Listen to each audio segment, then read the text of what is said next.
Hello students आज हम एक नया चैप्टर शुरू करेंगे 10th क्लास के लिए, जो आपका है इलेक्ट्रिसिटी। तो सबसे पहले हम देखेंगे कि इलेक्ट्रिसिटी क्या होती है। What is electricity? इलेक्ट्रिसिटी, आपने इलेक्ट्रिक करंट सुना होगा। इलेक्ट्रिक करंट जब किसी डिवाइस में फ्लो होती है तो करंट का फ्लो होना और उससे जो हम डिफरेंट अप्लायंसेस करंट पे ऑपरेट करते हैं, ये करंट कहाँ से प्रोड्यूस होता है, कहाँ से आता है, करंट कैसे जनरेट होता है, इनसे जो डिफरेंट अप्लायंसेस हम ऑपरेट करते हैं वो किस तरह से ऑपरेट करें होते हैं, ये चीजें हम सारी डिस्कस करेंगे। लेकिन शुरू हम करेंगे इलेक्ट्रिक करंट से। इलेक्ट्रिक करंट होता क्या है? देखिए, हमारे पास डिफरेंट टाइप्स ऑफ मटेरियल्स होते हैं स्टूडेंट्स। कुछ मटेरियल्स ऐसे होते हैं जिनमें करंट पास होता है, उनको हम कहते हैं गुड कंडक्टर्स ऑफ करंट, और जिनमें करंट पास नहीं होती है उनको हम कहते हैं बैड कंडक्टर्स। और जो कंडक्टर्स होते हैं जिनमें इलेक्ट्रिसिटी पास होती है, उनमें ऐसा क्या होता है कि वो करंट को फ्लो होने देते हैं, और जो बैड कंडक्टर्स होते हैं उनमें करंट फ्लो क्यों नहीं होता। देखिए, होता क्या है कि जो डिफरेंट मटेरियल्स होते हैं, जितने भी आप कोई भी आप मटेरियल ले लो, आप हर एक मटेरियल बना होता है एटम से। और एटम का स्ट्रक्चर क्या होता है? सबसे पहले इसमें एक न्यूक्लियस होता है जिसमें पॉजिटिव चार्जेस होते हैं,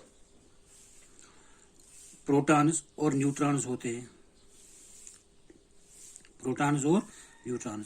और इस न्यूक्लियस के अराउंड कुछ नेगेटिवली चार्जेस, जिनको हम इलेक्ट्रॉन्स कहते हैं, इस न्यूक्लियस के अराउंड घूमते रहते हैं, ये इलेक्ट्रॉन्स।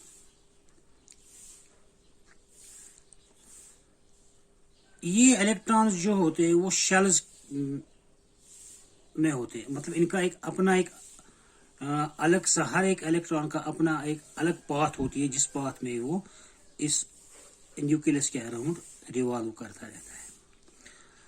सबसे पहले नजदीक वाला शेल एक ऐसी सर्कुलर पाथ है जिसमें एक इलेक्ट्रॉन रिवॉल्व करता है अराउंड दिस न्यूक्लियस। उसके बाद कुछ इलेक्ट्रॉन्स दूसरे इस शेल में होते हैं, ये एक अलग सी पाथ होती है जिसमें ये इलेक्ट्रॉन्स रिवॉल्व करते रहते हैं। उसके बाद और अगर इलेक्ट्रॉन्स ज्यादा होंगे तो वो तीसरे शेल में आएंगे, तीसरे शेल में कुछ और इलेक्ट्रॉन्स फ्लो करते रहेंगे। तो ये इलेक्ट्रॉन्स दूर दूर होते जा रहे हैं। पहले वाले शेल में जो इलेक्ट्रॉन्स है वो न्यूक्लियस के नजदीक है, दूसरे वाले शेल में जो इलेक्ट्रॉन्स है वो न्यूक्लियस के दूर है, तीसरे वाले इलेक्ट्रॉन शेल में जो इलेक्ट्रॉन्स है वो न्यूक्लियस से और दूर है। तो हर एक एटम का इसी तरह का स्ट्रक्चर होता है कि उसमें जो नेगेटिवली चार्ज्ड इलेक्ट्रॉन्स होते हैं वो इन शेल्स में घूमते रहते हैं, शेल्स में मूव करते रहते हैं अराउंड द न्यूक्लियस। और इन्हीं एटम्स से, यही एटम जब मिल जाते हैं, मिलते बनाते हैं मॉलिक्यूल्स, और मॉलिक्यूल्स फिर एक सब्सटेंस बनाते हैं, कोई भी मटेरियल का बनाते हैं वो। अब ऐसे मटेरियल्स जिनमें करंट फ्लो होती है और ऐसे मटेरियल्स जिनमें करंट फ्लो नहीं होती, उनमें क्या डिफरेंस होते हैं? देखो, जो गुड कंडक्टर्स होते हैं जिनमें करंट फ्लो होती है, उनमें ये जो लास्ट वाले शेल के जो इलेक्ट्रॉन्स हैं वो न्यूक्लियस के साथ लूजली बाउंड होते हैं।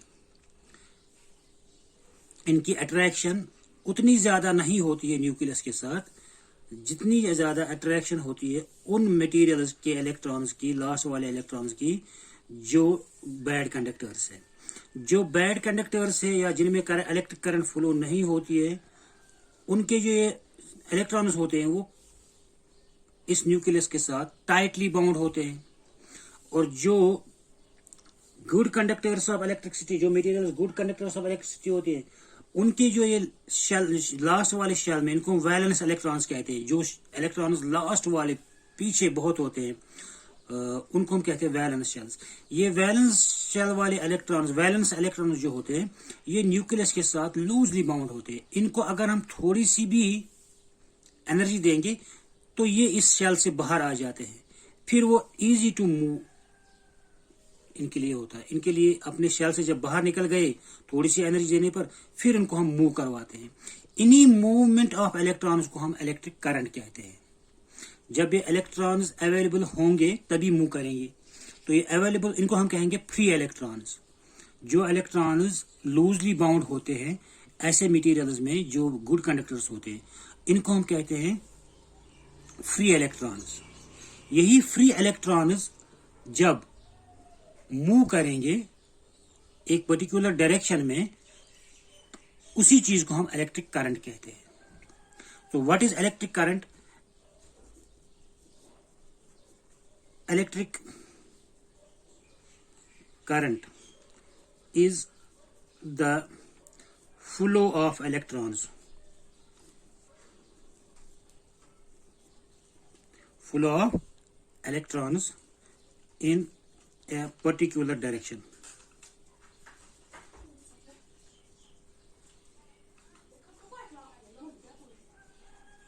In a particular direction. यहां पर वर्ड हमने इस्तेमाल किया फ्लो। फ्लो का मतलब क्या होगा कि एक साथ जब बहुत सारे इलेक्ट्रॉन्स मूव करेंगे उसको हम फ्लो कहेंगे। एक साथ जब बहुत सारे चार्जेस, पार्टिकल्स, इलेक्ट्रॉन्स जिनको हम यहाँ पर कहेंगे वो मूव करेंगे तो उसको हम फ्लो कहते हैं। एक इलेक्ट्रॉन फ्लो करने से, एक इलेक्ट्रॉन मूव करने से कुछ करंट जो होगा वो बहुत ही निग्लेजिबल होगा। तो एक इलेक्ट्रॉन से कोई फर्क नहीं पड़ने वाला है, क्योंकि इस एटम्स में बहुत सारे मिलियंस ऑफ इलेक्ट्रॉन्स होते हैं इस एक सब्सटेंस में। वो मिलियंस ऑफ इलेक्ट्रॉन्स जब मूव करेंगे एक साथ तब हम उनको फ्लो कहते हैं। तो एक इलेक्ट्रॉन अगर मूव करेगा वन पॉइंट से दूसरे पॉइंट तक, ये एक निग्लेजिबल करंट प्रोड्यूस करेगा, न होने के बराबर। इसलिए एक इलेक्ट्रॉन के मूव करने से कुछ फर्क नहीं पड़ता है। जब बहुत सारे इलेक्ट्रॉन्स मूव करेंगे तब हम उसको कहेंगे ये कुछ करंट प्रोड्यूस करेंगे। एक्चुअली करंट क्या है, मैंने आपको कहा कि इट इज द मूवमेंट या फ्लो ऑफ इलेक्ट्रॉन्स। वैसे यहाँ पर खाली इलेक्ट्रॉन्स की बात नहीं है। अगर हमारे पास इलेक्ट्रॉन्स के बदले पॉजिटिव चार्जेस भी होते, वो भी अगर मूव करते, उससे भी करंट फ्लो होता। याद रखें, यहाँ पर करंट का मतलब खाली इलेक्ट्रॉन्स का फ्लो नहीं है। करंट का मतलब होता है कि flow of charge, whether these charge are positive charges और नेगेटिव चार्जेस। कोई भी चार्जेस बॉडी, कोई भी चार्जेस पार्टिकल जब एक पर्टिकुलर डायरेक्शन में मूव करेंगे उसको हम करंट कहेंगे। उसी मूवमेंट ऑफ चार्जेस पार्टिकल्स को हम मूवमेंट करंट कहेंगे। क्योंकि यहाँ पर हमें पॉजिटिव चार्ज अवेलेबल नहीं है। ये जो पॉजिटिव चार्ज प्रोटॉन यहाँ पर है, ये बाउंड है न्यूक्लियस के अंदर। इसका यहाँ पर फ्री होना इम्पॉसिबल है। तो हमारे पास अवेलेबल क्या है? इलेक्ट्रॉन्स। तो इलेक्ट्रॉन्स जब मूव करेंगे इसीलिए हम कहेंगे, तो करंट फ्लो होगा, इसीलिए हम इसको कहेंगे it is the flow of electrons. वैसे फिर एक बार मैं कहता हूं कि करंट जो है वो खाली इलेक्ट्रॉन्स के मुंह से नहीं होता, मूवमेंट से नहीं होगा। वो होगा करंट जो होगा वो किसी भी पॉजिटिव या नेगेटिव चार्ज के मूवमेंट से प्रोड्यूस होगा।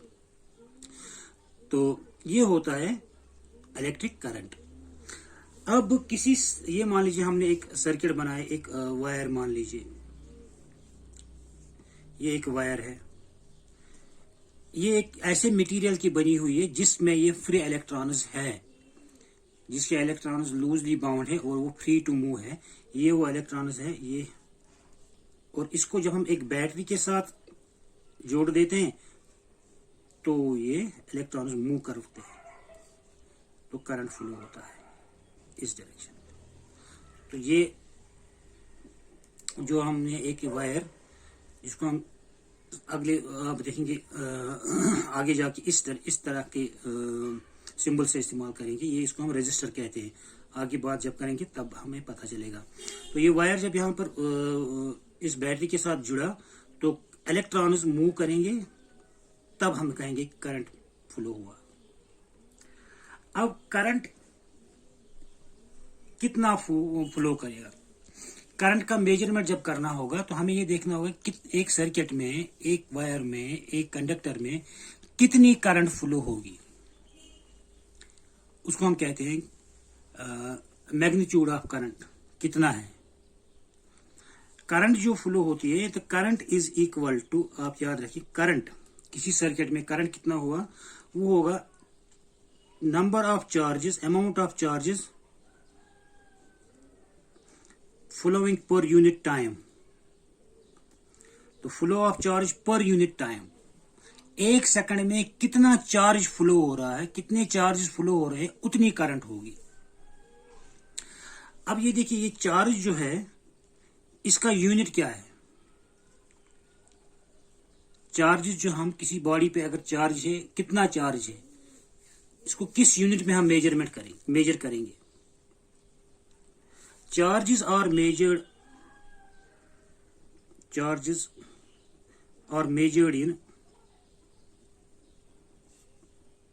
in coulombs।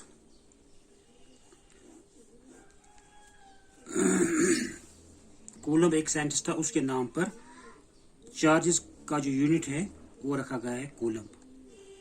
तो चार्ज जो है वो मेजर किया जाता है कूलम्ब में। जैसे हम मास करते हैं मेजर केजीज में, लेंथ करते हैं मेजर मीटर्स में, इसी तरह से charges are measured in coulombs. अब देखिए, ये कूलम्ब जो है ना, ये एक बड़ा सा यूनिट है। हमने यहाँ कहा कि जब इलेक्ट्रॉन फ्लो होगा, यानी कि एक चार्ज जब फ्लो होगा तब करंट फ्लो होगा, उसी को हम करंट कहते हैं।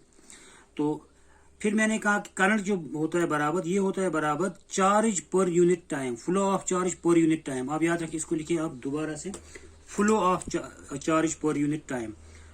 Current is equal to flow of charge per unit time. लिखते हैं हम इसको, current is equal to charge by time. Charge को रिप्रेजेंट किया जाता है Q से, टाइम को T से। अब यहां पर देख लीजिए, चार्ज का यूनिट मैंने अभी कहा कूलम्ब है। ये कूलम्ब बहुत बड़ा यूनिट है। तो एक इलेक्ट्रॉन जो फ्लो हो रहा है उस पर कितना चार्ज होता है, आप देखिए। आप यहां पर देखिए, अगर हमारे पास एक इलेक्ट्रॉन होगा किसी जगह पर, तो हम यही कहेंगे कि यहाँ पर जो चार्ज है एक इलेक्ट्रॉन के बराबर है। फिर हमने दूसरा इलेक्ट्रॉन रखा यहाँ पर, तो इस पॉइंट पर जो चार्ज होगा वो 2 इलेक्ट्रॉन के बराबर होगा। तीसरा इलेक्ट्रॉन रखा, तो इस पॉइंट पर जो हम देखेंगे कि चार्ज कितना है, the charge equal at this point is equal to the charge on 3 electrons. इसी तरह से अगर हम करोड़ों चार्ज यहाँ पर रखेंगे, तो जितना इलेक्ट्रॉन्स रखेंगे उतने इलेक्ट्रॉन्स के बराबर यहाँ पर चार्ज होगा। अब अगर इसी तरह से अगर हम रखेंगे यहाँ पर 6.25 या 6.3, या आप मान सकते हैं अप्रोक्सीमेट 6.3 इंटू 10⁻18 इलेक्ट्रॉन्स जमा जब होंगे एक जगह पर, ये बहुत बड़ा वैल्यू होता है। 10⁻18 होगा कि 10 के पीछे 18 जीरोज है। 1 2 3 4 5 6 7 8 9 10 11 12 13 14 15 16 17 18 18 जीरोज है। तो बहुत बड़ा अमाउंट बनता है, बहुत बड़ा फिगर बनता है कि इतने इलेक्ट्रॉन जब एक जगह पर रहेंगे, इतने number of electron 6.2 into 10⁻18 electron, तब ये बन जाता है 1 कूलम।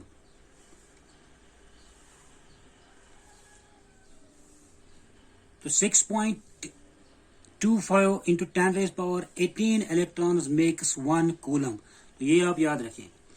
मैंने क्या कहा आपको कि चार्ज का यूनिट जो है कूलम है, और 6.2 इंटू 10⁻18 इलेक्ट्रॉन जब एक जगह पर जमा होंगे, वहां पर जितना चार्ज होगा उसको हम कहते हैं 1 कूलम चार्ज। तो ये बात आप याद रखिए। 6.25 charge electrons makes 1 coulomb of charge. अब मैं यहां पर बता रहा था आपको, करंट जो होता है बराबर it is flow of charge in unit time. देखिए, अगर यहां पर चार्ज फ्लो हो रहे हैं, सपोज इस सर्किट में एक सेकंड में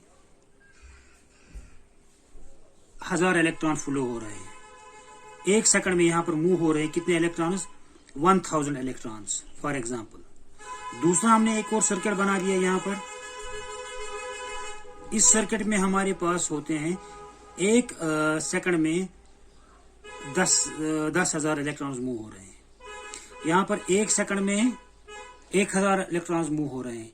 यहाँ पर एक सेकंड में 10,000 इलेक्ट्रॉन्स मूव हो रहे हैं। तो कहां पर मूवमेंट ऑफ इलेक्ट्रॉन्स ज्यादा है, इस सर्किट में, तो यहाँ पर करंट ज्यादा होगा।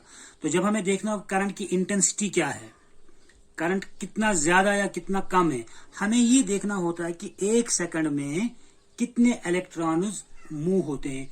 उसको हम मैथमेटिकली ऐसे लिखते हैं, current is equal to flow of charge, that is charge divide by time. इतना करंट फ्लो होता है, चार्ज डिवाइड बाय टाइम। और याद रखिए करंट का यूनिट जो है, करंट इज मेजर, अगर इस हिसाब से देखेंगे करंट का यूनिट क्या होगा, इट इज कूलम। चार्ज का यूनिट है coulomb divide by second, time का यूनिट है सेकंड, तो coulomb per second, coulomb per second, या हम इसको एम्पियर कहते हैं, कूलम पर सेकंड या ampere. So unit of current is coulomb per second और एम्पियर। अब 1 एम्पियर कितना करंट हुआ, देखिए current is equal to charge that is Q by 3 time. अगर चार्ज भी 1 हुआ, 1 कूलम हुआ, और टाइम हो गया 1 सेकंड, तब ये 1/1 बन जाएगा 1 एम्पियर, 1 एम्पियर तब होगा। तो हम यहां पर लिखेंगे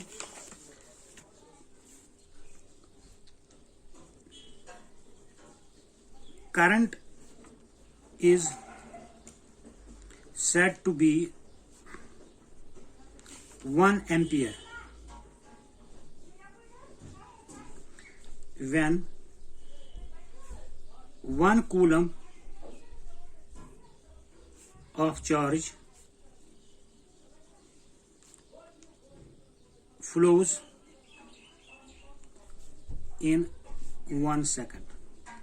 जब एक सेकंड में 1 कूलम चार्ज होगा, फ्लो हो रहा होगा, तब हम कहेंगे करंट 1 एम्पियर है। अगर एक सेकंड में 2 कूलम चार्ज फ्लो होंगे तो करंट होगा 2 कूलम। अगर एक सेकंड में 3 कूलम चार्ज फ्लो होंगे तो करंट होगा 3 कूलम। अब जरा यहां पर देख लीजिए, अगर हम ऐसे कहेंगे 2 coulomb of charge flows in 3 seconds, what is the current? What is the intensity of current, या what is the current, या measure the current, what is the intensity of current? अभी हमें पता है करंट किसके बराबर हुआ, चार्ज बाय टाइम। चार्ज कितना है 2, Q by time, it is 2 divide by time कितना माना है यहाँ पर 3 सेकंड, 2/3, दैट इज 2/3 कितना होगा, ये होगा बराबर 0.6। तब हम कहेंगे 0.6 एम्पियर्स फ्लो हुआ।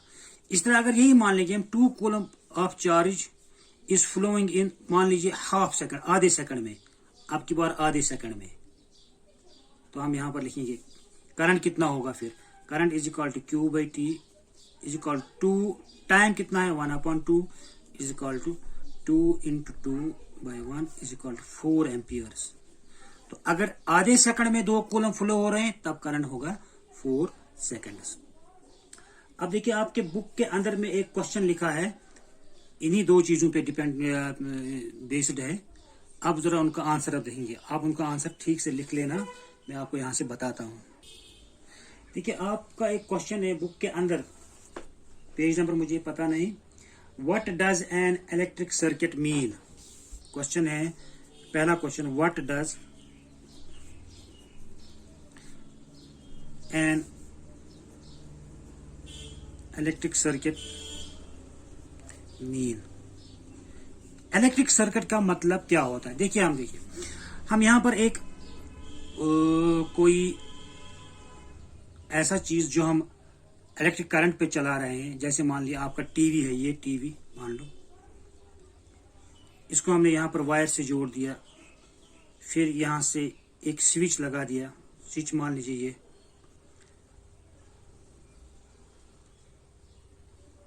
ये स्विच है यहाँ पर, और फिर यहाँ पर एक बैटरी जोड़ दी, तो ये यहाँ से करंट फ्लो होगा, फिर इस टीवी में आएगा, या कुछ भी हो सकता है। यहाँ पर आपको सिंपल सा वायर भी हो सकता है, एक रेजिस्टर जिसको हम कहेंगे, फिर करंट फ्लो होगा। तो इस पूरे रास्ते में जब ये करंट फ्लो होगा, ये यहाँ से शुरू होगा, बैटरी के पॉजिटिव से शुरू होके इधर इधर इधर इधर टीवी से होके, टीवी को ऑपरेट करके फिर बाहर निकलेगा। तो इस पूरे रास्ते को हम कहते हैं, जहां से ये करंट फ्लो हो रहा है, जहां जहां से ये करंट फ्लो हो रहा है, इसको हम कहते हैं इलेक्ट्रिक सर्किट।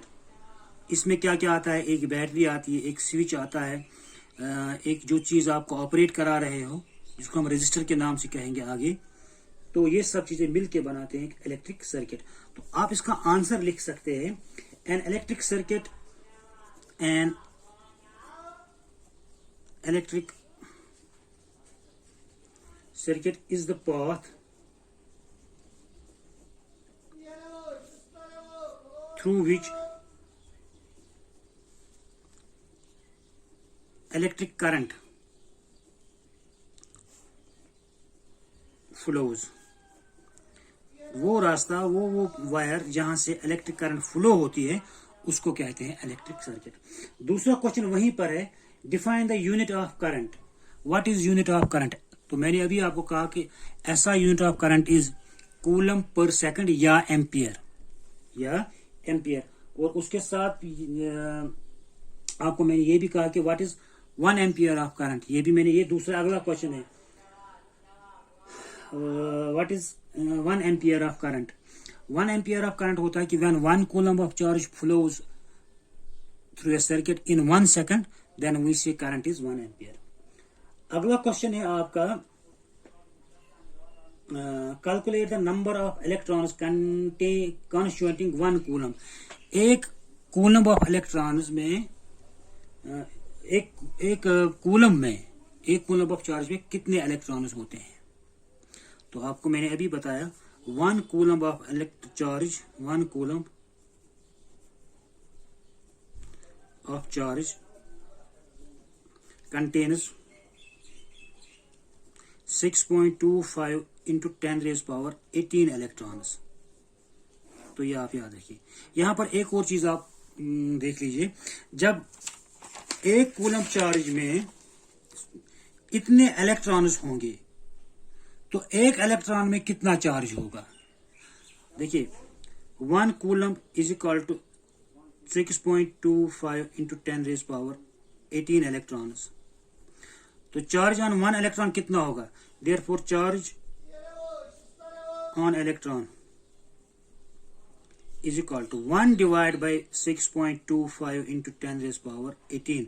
तो ये बन जाता है हमारा charge on 1 electron is equal to 1। ये आप याद रख लेना, इसको आप बिल्कुल याद रखें कि 6.25 electrons into 10 raised power 18 electrons makes 1 coulomb of charge, and charge on 1 electron is equal to 1 divided by 6.25 into 10 raised power 18। तो ये बन जाता है 1.6 into 10 raised power minus 19 coulombs। ये याद रखें आप ये बात, charge on an electron is equal to 1.6 into 10 raised power minus 19 electron. तो ये कुछ था इलेक्ट्रिक करंट के बारे में, बाकी सब चीजें अगली वीडियो में। तब तक के लिए गुड बाय।